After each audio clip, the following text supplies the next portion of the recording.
Kahit sino naman ho sigurong gawan ng ganon, talagang aalma. Viral ho ngayon sa mundo ng social media itong si Atty. Rowena Guanzon. Pero bago ho yan, isang like at isang subscribe. Masaya na ho tayo dyan at sa mga gusto sumali sa ating community, yung join button nandyan lang ho sa baba. Ito na ho mga kababayan, re-recta ho tayo mula mismo dito kay Atty. Rowena Guanzon. Ano nga ba ang punot dulo noong nag-viral na video na kung saan meron ho siyang kaalitan sa loob ng mall dyan sa Metro Manila? Ang atin naman ho dito, para ika nga maintindihan ng, kasi yung video, isang side lang yun eh. Kumbaga naririnig na lang natin yung pagsigaw nitong si Atty. Rowena Guanzon. Pero hindi ho natin alam kung ano nga ba yung punot dulo, kung bakit siya umabot doon sa ganong klaseng init ng ulo, ika nga. Kung bakit siya talagang nag-alburoto doon sa loob ng mall. Ito, galing mismo kay Atty. Rowena Guanzon. Game. Good morning.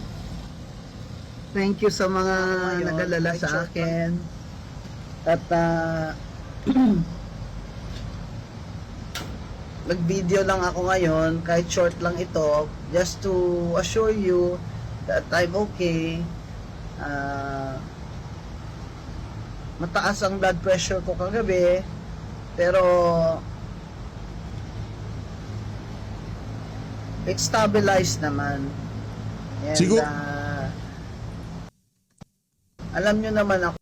Siguro ngayong mga panahon na to napanood nyo na ho yung video, pero pagkatapos ho ng video na to papanoorin ho natin yung itong tagpo na to na kung saan medyo mainit na ho ang dating nitong si Atty. Rowena Guanzon. Marahil napanood nyo na ho itong video na to, kaya re-recta na ho tayo sa paliwanag. Ika nga yung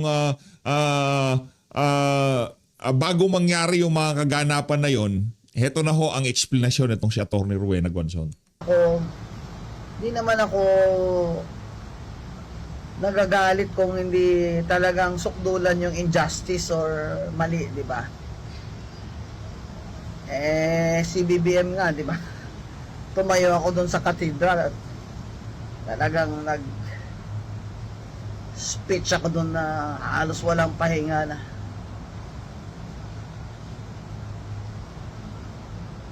Panat talaga. Ito, hindi naman pwedeng palampasin yun pag ilaalipusta ka na. Dinidefend ko nga ibang tao pag ginaganon sila. Sarili ko pa kaya. Yan. Sabihan ba naman niya ako sa Rockwell Mall na you're coughing. You should leave the mall. You should stay at home. Ha? Doon yung nagsimula. Saka ang dami kong kilala doon sa Rockwell Mall. Nakapaligid doon yung mga residents doon. Kilala ko yan sila. Kilala nila ako. Isa pa nga, sinabi pa siya sa akin nung tinuntahan ko siya, I'm sorry sir for the commotion. Sabi nga niya, Miss Guanzon. Gumanon pa nga eh. Ibig sabihin, napahiya talaga ako doon sa ginawa ng taong yun. Sabihan ka ba naman? Don't you have money to buy a mask? Oo. Matindi yun ha. Matindi ho yun mga kababayan. Sasabihan ng ganon, talaga namang mag-iinit yang si Atty. Rowena Guanzon. Mali naman ho yun. Ibig sabihin, kung yung mama na yun, ginawa niya kay Atty. Rowena Guanzon, malamang sa malamang, pagka yung sigurong hindi gaanong nakakariwasa sa buhay, hindi gaano na medyo nakakaintindi siya kanya-kanya mga karapatan, palalampasan na lang yung mga ganong klaseng paninita. Pagkikibit balikat na lang kung sigurong mga kababayan nating hindi gaanong hindi nakapag-aral o hindi ganon karami ang pera, siguro sobrang yaman o nakala niya siguro makakana siya dito kay Atty. Rowena Guanzon. Nasabihan tuloy siya na mamaya panoorin nun natin yun. Bawal pala sa kanya kahit umubo ka lang minsan. Kahit nasa public ka, Rockwell Mall ka. Ang mga tao doon, they're very courteous, ha? They say hello to each other, familiar faces. Obviously, hindi siya taga doon. Later we found out na hindi talaga sila taga doon. Kasi nung nasa police station na sila, syempre may mga ID na sila. Nagreklamo po talaga ako sa police and filed the case for unjust fixation and grave oral defamation last Nako, night. Kahit abogado kalaban mo dyan. Kaya yung mga ika nga maaarte, pagawa kayo ng sarili nyo ng mall.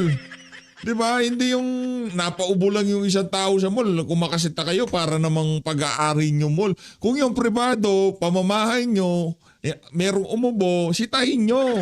Pero pag nasa mall kayo, wag ganun. Wala namang pandemya, wala namang ika nga, wala namang abiso ang pamahalaan na dapat nakamaska. Di ba? Lalo na yan si Atty. Rowena Guanzon, medyo may edad na yan. Siguro medyo napaubo siya ng konti. Napaganon siya. Yung mama na yon medyo maselan siguro. Baka sobrang yaman nun, attorney, kaya kung ano-ano, yaman sa kayabangan. Ano na to? gabing-gabi na I wasn't feeling well and I'm tired and Ako dito kay Atty. Rowena Guanzon kasi hindi ho tama yun. Baka lahat na lang ho ng masalubong nun na pagka napaubo, sinisita niya ng ganon. Hindi ho pwede yun. Di ba? Una sa lahat, sigurado tayo, yung napaubo si Atty. Rowena Guanzon, malamang sa malamang, napaganyan yan o merong panyo yan, baka narinig niya lang yung ubo tapos nag-react siya. Yung tipong sa sobrang ka-OA yan niya o takot siya sa ubo kaya niya sinita itong si Atty. Rowena Guanzon. Mali naman ho yun. Kaya kung ayaw nyo nakakarinig ng ubo para namang di kayo inuubo, di wag kayo lumabas sa pamamahay nyo. Ganun lang naman ho kasimple yan. Ngayon para dun sa mga mahihiling manita sa mga umuubo sa publiko, ayusin nyo ho. Baka makachamba ho kayo ng Atty. Rowena Guanzon na sigurado may kalalagyan kayo. I had no dinner. So I ate one mushroom pie and a bottle of water. But I'm okay now. I want to just to let you know that I'm okay. I'm just resting today. Tomorrow out of town pa ako to give a speech to the Philippine Institute of Certified Public Accountants. And please watch my video in PGMN, Peanut Ayun. Gallery Media Network. Eto na ho, mga kababayan. Dahil nag-imbita itong si Atty. Rowena Guanzon. Siyempre, pagka tayo sumalansan dito sa PH Update, ika nga kompletos regados. Inanyayahan tayong panoorin yung video na yon. Mamaya ho, pagkatapos yan, yan naman ho ang ating sasalansanin. Pero siyempre, tapusin ho muna natin itong video na to ni Atty. Rowena Guanzon. And subscribe to my YouTube, Queen of Bardagulan.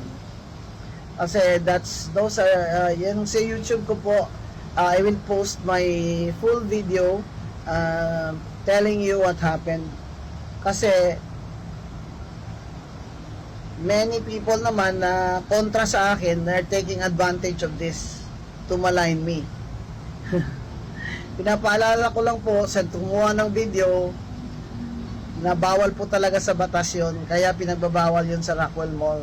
You have violated my right to privacy and that is a criminal offense. Kaya sana po pag nakita nyo yung video ko later, maybe later this afternoon, ay mas makita nyo yung buong Kaganapan. totohanan and story, and you can comment and if you like to defend me in any Facebook post. Thank you very much. I'm okay. I'll just rest today. Stay. Tsaka dapat kinonsidera din noong mama na yon na medyo na tong si Atty. Rowena Guanzon na senior citizen na ho yan. Dapat yung mga ganyang edad iniintindi ho yan. Hindi ho para yung tipong pagka umubo di kung nakita mong walang face mask, ikaw na bumili para sa kanya. Attorney, ito ho, nay, ito ho yung face mask nyo. Baka meron hong makaano dyan, di ba? Hindi yung parasitahin mo, papauwiin mo porket walang face mask. Mali naman ho yun. Hindi ho tayo. Dito sa isa na to, kay Atty. Rowena Guanzon ako. Sinasabi ko, attorney. Sa 2028, boto nyo yan. Senator ko yan. Isa ho yan sa mga ika nga ngayong mga panahon na to, pagsalansan sa mga kaganapan sa ating bansa, ika nga, black and white lang ho yan. What you see is what you get. Wala hong napakaraming sugar coating na ginagawa yan si Atty. Rowena Gonzon. Di kagaya ng mga dilawan at pinklawan. Yung mga trapong politiko, hindi ho ganyan si Atty. Rowena Gonzon. Kaya ganun na lang ang ating pagrespeto dyan sa ali na yan, dyan sa abogada na yan. Ito mga kababayan, yarin lamang inimbitahan din tayo sa nitong si Atty. Rowena Gonzon na panoorin yung video. Kasi tayo naman ho talaga, naiintindihan ko si Atty. Rowena Gonzon, tayo ay nagagalit din. Sa galit, minsan, siyempre tao lang ho tayo. Hindi naman ho tayo perfecto. Ika nga, lahat tayo may kapintasan. Wala ho ni isa sa atin ang ika nga perfecto. Tayo lahat ay merong nagagawang kamalian pagka medyo galit tayo. Buti nga, Rolex lang sinabi ni Atty. Rowena Gonzon. Yung iba dyan, kung naalala nyo, nung November last year, yung Junel, yung niya yung mga nakaalitan niya. Ito salita lang nga eh. Kaya ano ho ito, ika nga yung mga ganitong klaseng salita, para sa atin, dala lang ho ito ng silakbo ng damdamin, ika nga. Panoorin ho natin mga kababayan. Oh.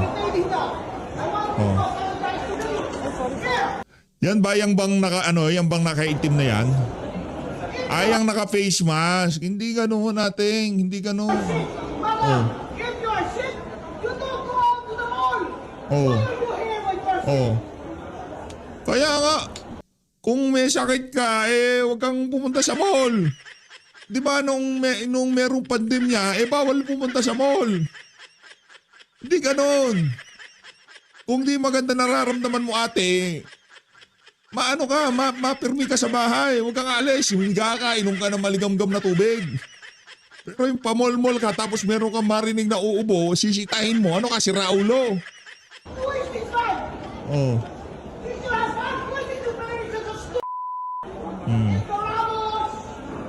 Ignoramos, yan. Banatan mo, attorney. Para ika nga maturuan ng leksyon niya mga yan. Mga piling entitled. Maraming ganyan, anak ng tokwa. Anak ng tawa, ito yung mga Pilipino na nakahawak lamang ng libo, nakahawak lamang ng daang libo. Akala mo na kung sino. Meron nung ganyan mga kababayan. Yung tipong first time na makahawak ng pera, kaya pagka nakahawak ng pera, lipad nila hanggang buwan. Yung paningin nila sa sarili nila, dapat walang bakteryang makadikit sa kanilang mga balat. Wala silang marinig na uubo sa mga pampublikong lugar o doon sa mga lugar na napakaraming mga tao. Yan. Oh. Mata pobre ka eh. Ate, mata pobre ka eh. Gusto ko makita pagmumukha nito si ate. Atty. Rowena Gonzon, ano ba pangalan nito? Imbitahan ko dito sa PH Update. Pagharap ko kayo face to face. Hindi ka nga nakarolex! Hindi ka nga nakagucci! Oh. Ako ba pinili mo? No, I want your name!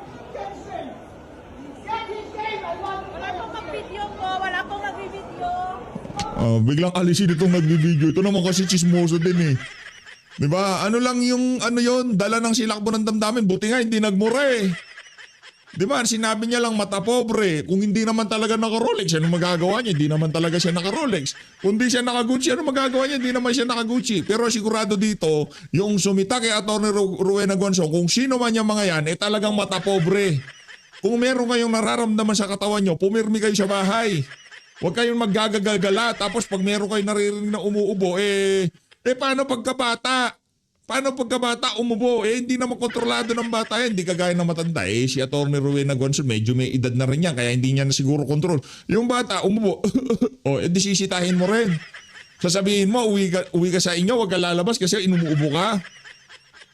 Paano kung merong armas yung nasabihan mo ng gano'n, nag-init ang ulo ng mga magulang. Umabot kayo doon sa punto na merong medyo saltik yung yung parehas kayo na merong anong tawag dito, merong pagiging entitled dahil doon nagpang-abot kayo. Na disgrasya ka pa dahil sa bunganga mo na yan. Huwag ganon. Ito kasi mga kababayan, magsilbing aral ho ito. Huwag ho tayong masyadong maaarte. Di ba? Yung germs na yan, paminsan-minsan kailangan ng katawan yan. Ngayon kung kompromiso ang resistensya mo, huwag kang lumabas ng bahay. Ganun lang kasimple yun. Pero yung mga germs na yan, Kailangan natin yan. Kaya attorney, alam mo naman si PH Update, isa ka sa aming sinusundan, pinapakinggan at talaga naman lahat ng sinasabi mo sa social media talagang hinihimay at tinitimbang namin yan. Kaya dito sa isa na to, hindi kita kilalang personal, pero base sa aking nakitang pagkatao mo, yung pagiging maprinsipyo at totoo mo sa social media, bilib ako sa iyo dyan, madam. Kaya yung ginawa mo niya, pagsasalita niya na yan, dala lamang ho yan ng silakbo ng damdamin. Dala lamang ho yan ng ika nga, heat of the moment. Nandun ho yun ika nga, kumbaga, sige, o paano kung nakaalitan nyo, medyo merong armas na dala. Tapos sumagot-sagot pa tong si ate. Tapos binunutan siya. Huwag ganon. Okay? Lesson learned. Pagka merong sakit na nararamdaman, mapirmi kayo sa bahay, huwag kayong pagala-gala kung saan-saan. Di ba, attorney? Merry Christmas, attorney, ha? Malapit na Pasko, huwag na ho kayong masyadong mainit dahil palamig na ho ang panahon. Ako naman talagang pinapalo ko yan at kung sakaling tumakbo yan, anak ng towa ko, baka kung sino-sino na lang mapunta dyan sa Senado ulit, mga nagbabalik ang mga politikong wala namang nagawa, dito na lang ako sa maprinsipyo at kaya niyang tayuan itong si Martin Romualdez. Palakpakan natin itong si Atty. Rowena Gonzon. Yan, sana magsilbing aral yan sa mga maakarte, mga feeling entitled na nagmumol na akala mo pagka tumayo, yung nila, yung paa nila, ang lawak pag naglakad, akala mo yung mga bayag, ang lalaki, ang aangas nakahawak lang naman ng 100,000 piso, akala mo naman kung sino. Diba? Ang daming ganyan Dito tayo kay Atty. Gonzon. Game! Gonzon po, ang inyong lingkod. Nako, yan. Sinasabi ko.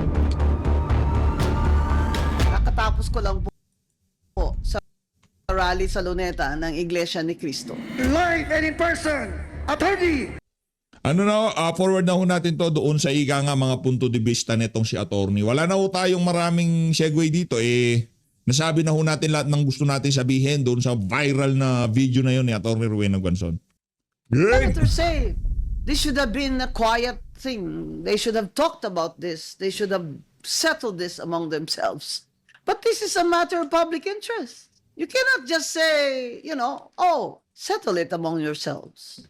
It's unfair for some people to say, me is damaging the economy by saying this. Or that it's so un-Filipino of me to stab her brother in the back. Hindi natin ugali yung Pilipino na ganyan. Nako. Tayo mga Pilipino, ganun di ba? Kasi masyado tayong close-knit yung ating pamilya. So, pag may away mo kapatid, nire-resolve natin, milit po ang parang sa sarili. Hindi naman totoo yun. Yung iba nagpupunta pa nga sa social media Diba, lina-livestream pa nila yung away nila, tapos yung kasuhan nila, lina-livestream pa. Ito talaga shipping lakas. Hindi totoo yan. The family circle. I'd say you're very un-Filipino if you do not love your country above all. Yeah. I think Amy Marcos. Ganda ng mic nitong si Atty. Rowena Gonzon. Parang gusto kong bumili niyan Meron tayo niyan kaso yung Rode na na isang mic, kaso hindi siya ganyan. Pero parang gusto natin yan, parang gusto natin bumili niyan. At saka maganda yung tunog no? Dinig niyo ho ba talagang buong-buo yung balls ni Atty. Rowena Gonzon no? Next target ho natin yan. Ay, nakikita nyo ba? Hindi nyo nakikita. Hindi nyo nakikita. Okay. Hindi nyo na ho nakikita. Ika nga surprise na lang pagka binili na. Papalitan na natin Gave mic it enough natin. time to bite her tongue, tiis-tiis yung ini-ignore siya ng brother niya, such that hindi na siya pumupunta sa Malacanang, at hindi na rin siya nag-attend ng mga family events pag nandun Yan. si Bongbong at ang ating First Lady, kahit andyan pa ang kanilang minamahal na ina. Well, let's backtrack. Before Bongbong Marcos was elected president, he was unemployed for 6 years because he lost to Leni Robredo for vice president. He was senator before that. But before that even, Bongbong Marcos had no visible and clear means of income. He's not a lawyer. He is not a head of some reputable business. He has no profession. And it was discovered that he lied, that he graduated from Princeton or Oxford. Ano po yung ibinigay sa inyo? certificate. Na kayo ay- This is to certify that Ferdinand Marcos has completed a BA degree in social science. Is it a BA degree, sir? Nakita ko doon ang sinulat ng Oxford is... Nako. We can confirm that a Ferdinand Marcos matriculated at the University of Oxford in 1975 to read for a BA in philosophy and economics. Nako. According to our records, he did not complete his degree but was awarded a special diploma in social studies in 1978. Nagpalit ako ng kurso. Sabi ko, politics, philosophy, and economics yan. Sabi ko, ang bagsak naman ito lagi, politics eh. Pero is a special yun ang diploma na-compare. and a degree the same? Well, I don't, I suppose there are differences, but ang ending nun is that it is a bachelor's degree. Uy, hindi ganun yun. Eh di dapat hindi certificate binigay sa'yo. He Bira. won the presidency. And so Galing there we talaga have tong it. si What he Ngagbay, didn't ah. expect, what he didn't plan for, is that he was going to be president of a poor country. A country that needed a president who was not only hardworking, even if not Galing brilliant, niya, Torne. but honest and dedicated. Because what the Filipinos feared the most was an economic disaster under Bongbong Marcos. To see if he was up for the job. After all, he wanted it. Ito na yung saying na, be careful what you wish for. You might just get it. So when he became president, he was overwhelmed with the task because he's never really had to work very hard. Come on. When he was Vice Governor of Ilocos Norte and he did not pay his taxes, his income taxes, which is why, in my opinion, in his Comelec case for disqualification, I rendered my opinion, which of course my vote was not counted, that he was disqualified from running for office because he was convicted 2 times for a crime involving moral turpitude, which is not paying his income taxes while he was governor. Because, you know, during martial law, they could do anything they wanted. Nobody was looking, nobody could protest. People who went against Ferdinand Marcos ended up disappearing or dead. Now, my friends in the left still have very vivid memories of martial law. Now, I don't know if you can flush that out of your system by going somewhere abroad and detoxifying your system. I don't know. But how many times in 3 years did we hear that somebody in Malacanang went abroad for whatever, or that took a break, or on leave from the public view? Because the difference between then and now is that he's president. He cannot hide from the people. He cannot hide from the cabinet. So he always has to, you know, perform. I met him when he was senator. He moved like Ferdinand Marcos. He tried hard to Try. sound like Ferdinand Marcos. But when Sobrang trying hard ho niya na ma-replika yung niya, yung tatay niya, galaw, body language, yung pagsasalita, modulation, lahat ng yung mga programa, pati pag nanakaw, ginaya, anak ng toko. Pwede mo nang gayahin lahat. Kaso problema, pati pag nanakaw ng iyong ama, ginaya mo din. Ng toko. I saw him in the first 6 months in office as president, the difference was more than significant. Bongbong was stuttering. Ako lang naman ang naggumawa ng Well, Twitter is its own by themselves, is a private company. He was like, Amano. Makita, Maya, yung ama, kayo ay mag-alamano. Naku, yare. Ang mga clip na yan, di na mawawala yan. Forever na ho yan sa internet. Burahin ko tong video na to, nandyan pa yung peanut gallery na yan. Burahin ni peanut gallery na yan, nandyan pa yung DCRH, nandyan pa yung sa Rappler. Hindi na ho mawawala yan. Forever na ho yung record na yan. At pagka tumakbo yung si Sandro Marcos, pagka sino man ang tumakbo sa pamilya Marcos, yan ho ang echo. Yan ho ang maaalala ng ating mga kababayan kung anong klaseng leader itong huling Marcos na to. Diba, attorney? Nako, itong si attorney. Hindi ko pa na-meet yan si attorney, pero ako, kung sakaling tumakbo yan, susuportahan ko yan. Kiko Barsaga, susuportahan ko yan. Yan yung mga kandidato natin, yung kayang tayuan, yung mga adik na leader. Ngayon, kung ikaw, sinasabi mo, matapang ka,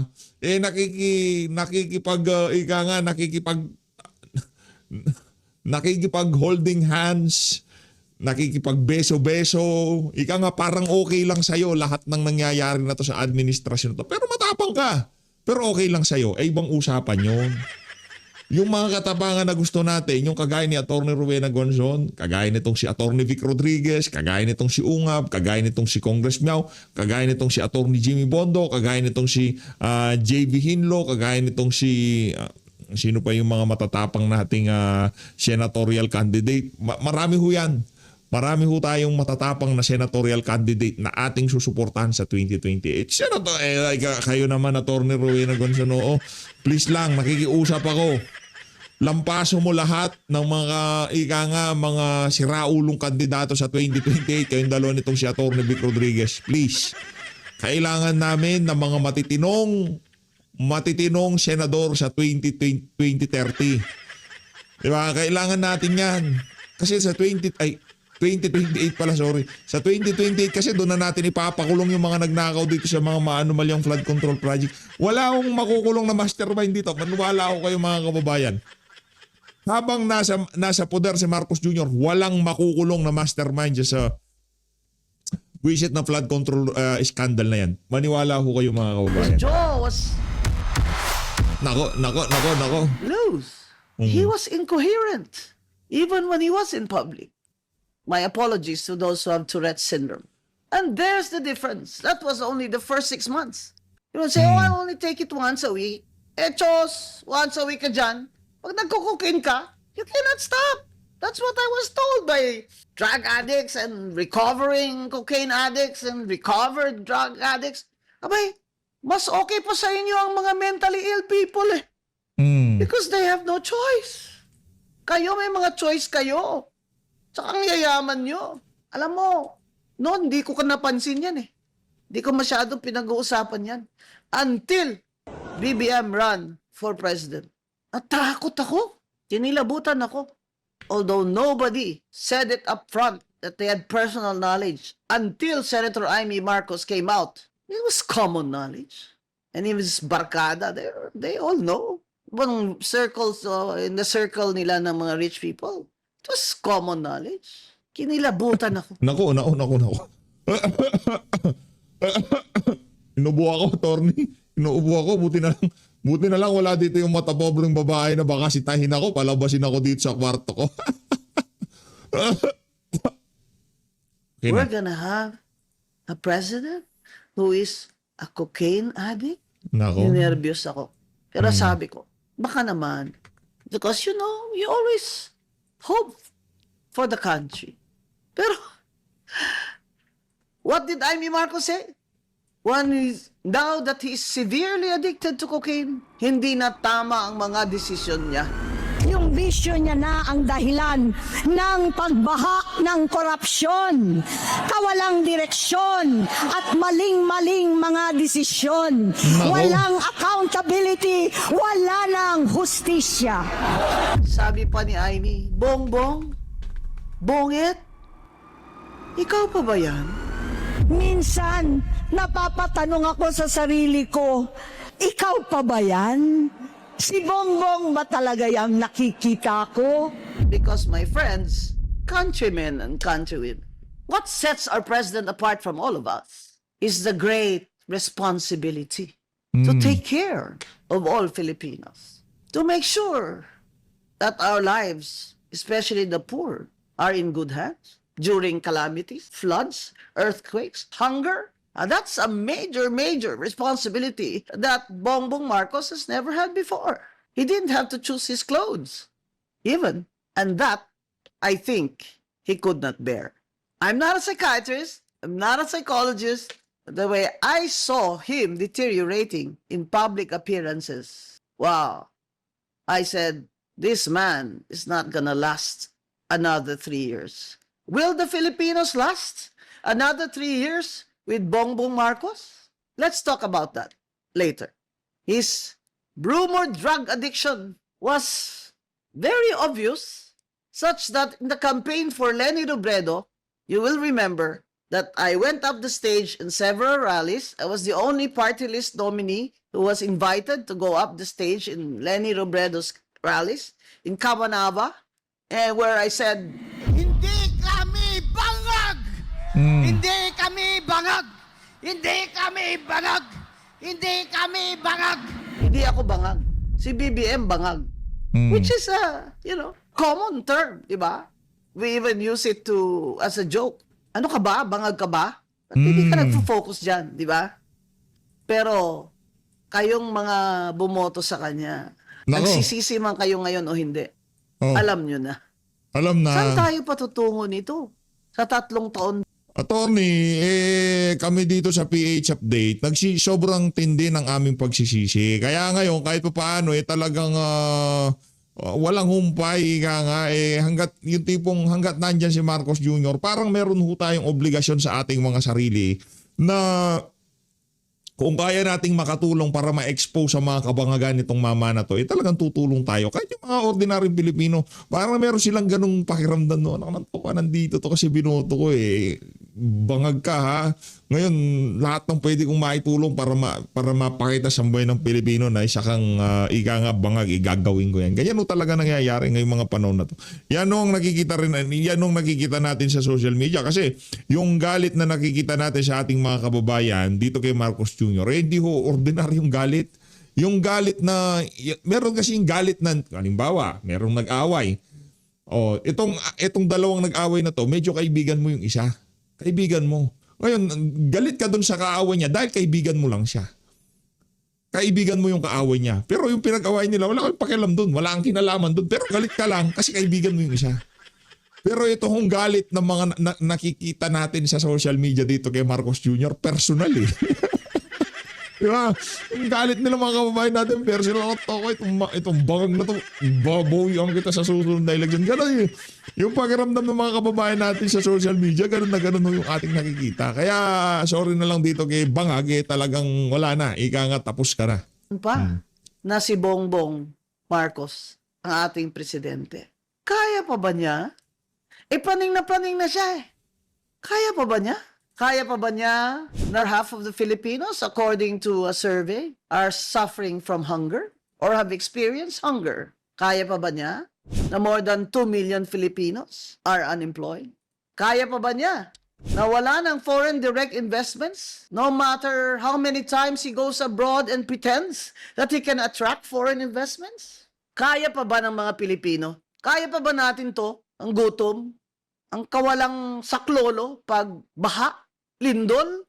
Kaya pa ba natin na absentee ang ating presidente at hindi natin mapapagkatiwalaan? Kaya pa ba ni Bongbong Marcos ang susunod na 3 taon ng mga problema ng bansa? Ang tanong sa atin, sa mga Pilipino, kaya pa ba natin tiisin ito? Kaya pa ba ni Bongbong Marcos ang next 3 years, kung ganyan ang state ng mental state niya, tsaka state of health niya, at tsaka state ng kanyang paranoia, kaya pa ba niya in 3 years?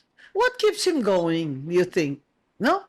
Kung hindi talaga serve the people ang kanyang motto, what really keeps him going is self-gratification. Nakita mo naman yung taong lumaki sa Maragya, di ba? Wala nang kailangang magtrabaho or purpose in life, hindi ba? Kasi ang laki din naman ng pressure, no? Di ba? Tatay mo si Ferdinand Marcos, number 1 sa bar. Parang, di ba? Grabe naman pressure yun. Kaya ganyan yan si BBM. Ha?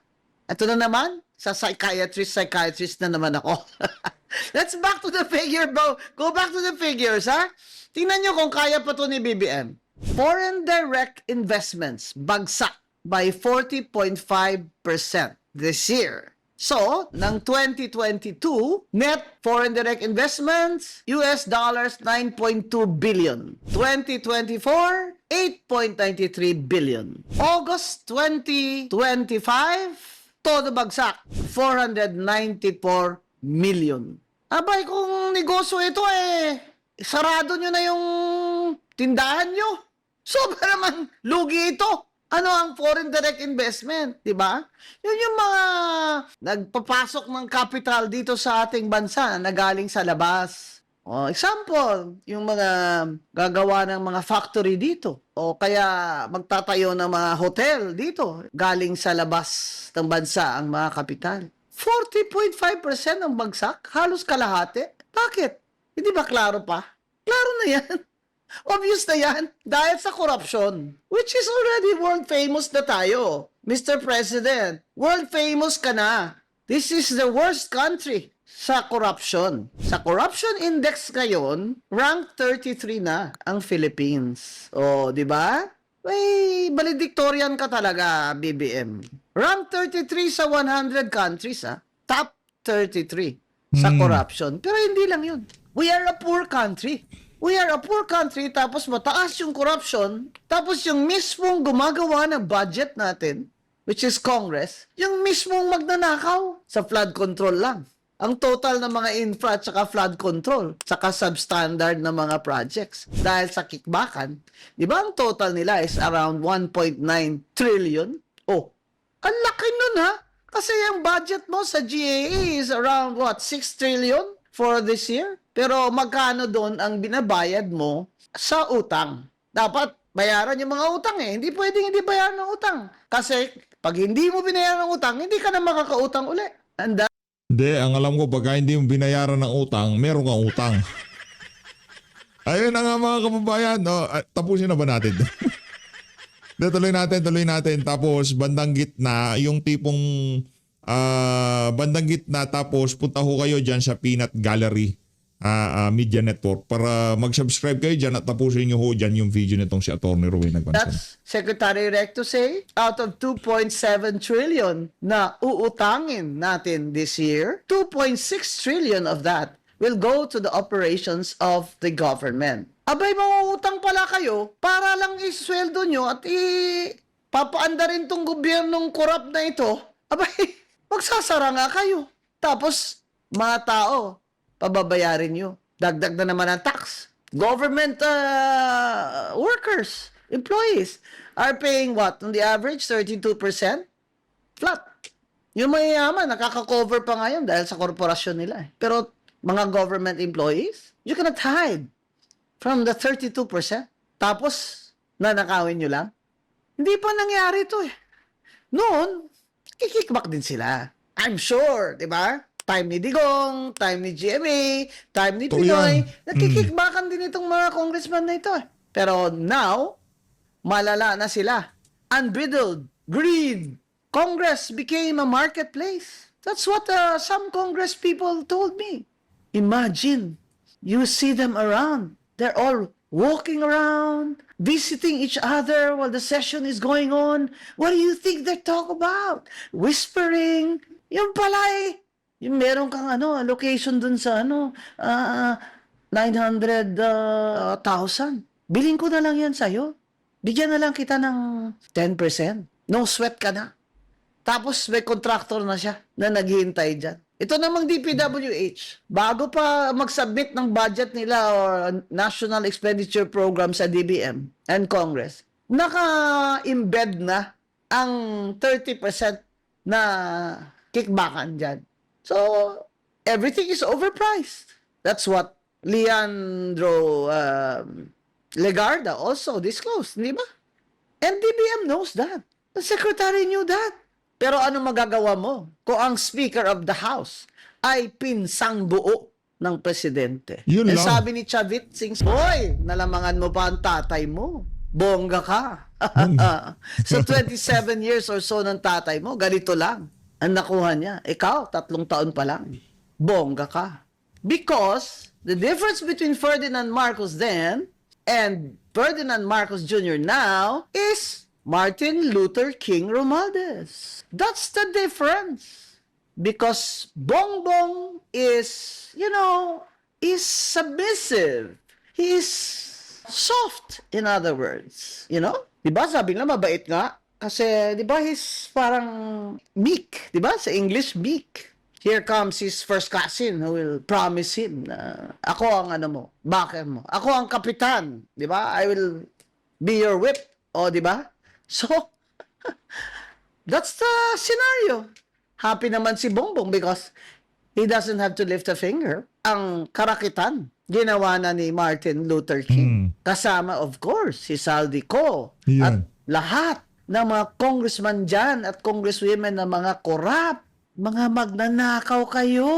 Ang sabi ni Vince Dizon, mga hayop. Yung sinasabi ng ating Pangulo, na talagang ito, kahayupan na ito.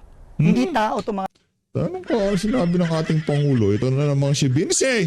Si Vince, si Marcos Jr. lang lagi bida sa kanya eh. Si Vince, si Marcos Jr. lang ang pinakamatinong presidente sa kanya eh. Anong toka?